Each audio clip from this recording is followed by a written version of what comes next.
السلام علیکم ورحمۃ اللہ وبرکاتہ۔ امید ہے آپ سب لوگ خیریت سے ہوں گے۔ آج کی اس ویڈیو میں پیش ہے حیات نبوی صلی اللہ علیہ وسلم کا مدنی دور۔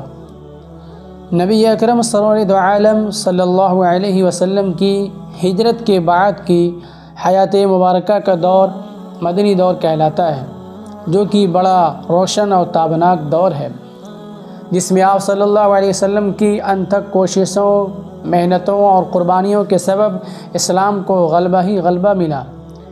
آپ کی جانثار جماعت قدسیہ کے سرفروشوں نے اسلام کی نشر و اشاعت کے لیے آپ صلی اللہ علیہ وسلم کے اشاروں پر اپنا تن من دھن سب کچھ لٹا دیا، رضی اللہ تعالی عنہم اجمعین۔ اب آئیے ہجرت کا پہلا سال۔ آپ صلی اللہ علیہ وسلم نے حضرت ابوبکر صدیق رضی اللہ تعالی عنہ کے ہمراہ 3 دن تک غار ثور میں روپوش رہنے کے بعد یکم ربیع الاول مدینہ کی جانب ہجرت کی۔ اسلام کی پہلی مسجد قباء کی بنیاد رکھی، مدینہ کے یہودی اور آس پاس کے رہنے والے قبیلوں سے امن اور دوستی کے عہد نامے ہوئے۔ اسی سال حضرت سلمان فارسی رضی اللہ تعالی عنہ مشرف باسلام ہوئے۔ اسی سال مسجد نبوی کی بھی تعمیر کی گئی، اذان و اقامت کی ابتدا بھی کی گئی۔ انصار اور مہاجرین کے درمیان ایک مثالی بھائی چارہ قائم ہوا، جس کی مثال تاریخ عالم میں نہیں مل سکتی۔ اسی سال شوال میں حضرت عائشہ رضی اللہ تعالی عنہا کی رخصتی بھی ہو گئی۔ ہجرت کا دوسرا سال۔ ہجرت کے دوسرے سال مسلمانوں پر جہاد فرض ہوا۔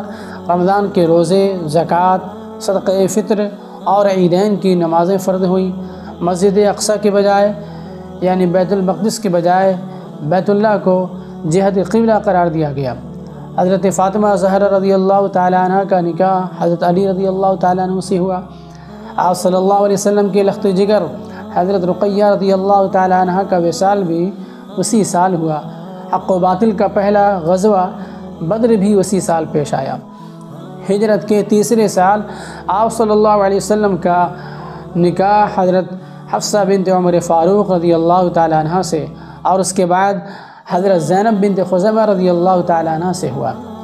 حضرت حسن ابن علی رضی اللہ تعالی عنہ کی ولادت ہوئی۔ آپ کی لخت جگر حضرت ام کلثوم رضی اللہ تعالی عنہ کا حضرت عثمان غنی رضی اللہ تعالی عنہ سے نکاح ہوا۔ استاخان رسول کعب ابن اشرف اور ابو رافع کو جہنم رسید کیا گیا۔ اسی سال غزوہ احد کا واقعہ پیش آیا۔ ہجرت کے چوتھے سال بنو نذیر کی جلا وطنی ہوئی۔ حضرت حسین رضی اللہ تعالی عنہ کی ولادت ہوئی۔ اسی سال آپ صلی اللہ علیہ وسلم کا حضرت ام سلمہ رضی اللہ تعالی عنہ سے نکاح ہوا، اور شراب کے حرام ہونے کا حکم بھی اسی سال نازل ہوا۔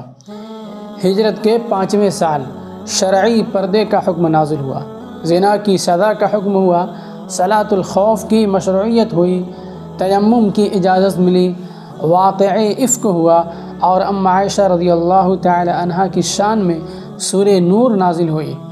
آپ صلی اللہ علیہ وسلم کا نکاح حضرت جویریہ بنت حارث اور حضرت زینب بنت جحش رضی اللہ تعالی عنہما سے ہوا۔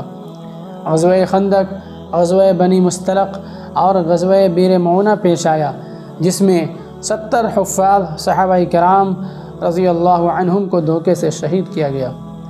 ہجرت کے چھٹے سال۔ ہجرت کے چھٹے سال مالدار مسلمانوں پر حج فرض ہوا، سورہ فتح نازل ہوئی۔ اسی سال حدیبیہ کی صلح ہوئی۔ آپ صلی اللہ علیہ وسلم 1400 صحابہ کرام کے ہمراہ حج کے لیے روانہ ہوئے۔ صلح حدیبیہ سے واپسی کے بعد دیگر ممالک کے بادشاہوں کو دعوتی خطوط روانہ فرمائے۔ اسی سال مدینہ منورہ میں قحط پڑا، جو آپ صلی اللہ علیہ وسلم کی دعا سے دور ہوا۔ ہجرت کے 7ویں سال غزوہ خیبر پیش آیا۔ اس غزوے سے واپسی پر لیلۃ التعریس کا واقعہ پیش آیا، جس میں پورے لشکر کی نماز فجر قضا ہو گئی۔ حضرت ابو ہریرہ رضی اللہ تعالی عنہ نے اسلام قبول کیا۔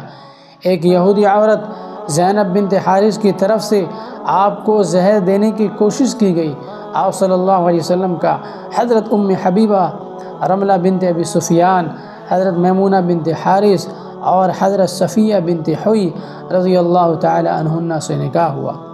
حضرت صفیہ رضی اللہ تعالی عنہ آپ صلی اللہ علیہ وسلم کی آخری زوجہ ہیں۔ ہجرت کے 8ویں سال حضرت خالد ابن ولید اور عمرو ابن العاص رضی اللہ تعالی عنہما مشرف اسلام ہوئے۔ آپ صلی اللہ علیہ وسلم نے عمرۃ القضاء فرمایا جو حدیبیہ کے موقع پر رہ گیا تھا۔ غزوہ موتا اور فتح مکہ کا عظیم الشان واقعہ پیش آیا۔ حضرت ابو سفیان رضی اللہ تعالی عنہ مشرف اسلام ہوئے۔ غزوہ حنین اور طائف ہوا۔ حضرت ابو بکر کے والد ابو قحافہ رضی اللہ تعالی عنہما نے اسلام قبول کیا۔ اسی سال آپ صلی اللہ علیہ وسلم کے صاحبزادے حضرت ابراہیم رضی اللہ تعالی عنہ پیدا ہوئے۔ ہجرت کے 9ویں سال غزوہ تبوک پیش آیا اور اس غزوے سے واپسی پر منافقین کی بنائی ہوئی مسجد ضرار کو منہدم کر دیا گیا۔ رئیس المنافقین عبداللہ بن ابی سلول کی موت ہوئی۔ اس سال 70 سے زائد وفود آپ صلی اللہ علیہ وسلم کی خدمت میں حاضر ہوئے۔ سورہ توبہ نازل ہوئی۔ اسی سال آپ صلی اللہ علیہ وسلم نے اپنی ازواج سے ایلا کیا۔ ایلا ایک مسئلہ ہے، اور قسم کھائی کہ 1 مہینہ تک تمہارے قریب نہیں آؤں گا۔ اسی سال آپ صلی اللہ علیہ وسلم گھوڑے سے گرے، جس کی وجہ سے دائیں پہلو اور پنڈلی پر خراش آئی۔ اسی سال حج فرض ہوا، یعنی ہجرت کے 9ویں سال۔ حضرت ابوبکر صدیق رضی اللہ تعالیٰ عنہ کو امیر الحج بنا کر 300 افراد کے ساتھ حج کے لیے بھیجا گیا۔ ہجرت کے 10ویں سال مسلمہ کذاب اور اسود عنسی نے نبوت کا دعویٰ کیا۔ حجۃ الوداع کے موقع پر آپ صلی اللہ علیہ وسلم نے خطبہ دیا۔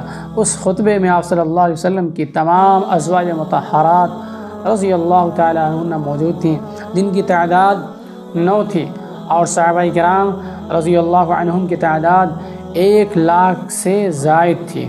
اس موقع پر اسلام کے سارے اصول سمجھا دیے گئے، جاہلیت کی رسموں کو اور شرک کی باتوں کو ملیہ میٹ فرما دیا، اور امت کو الوداع کہتے ہوئے پوری امت مسلمہ بلکہ پوری کائنات کو یتیم کرتے ہوئے اپنے محبوب حقیقی سے جا ملے۔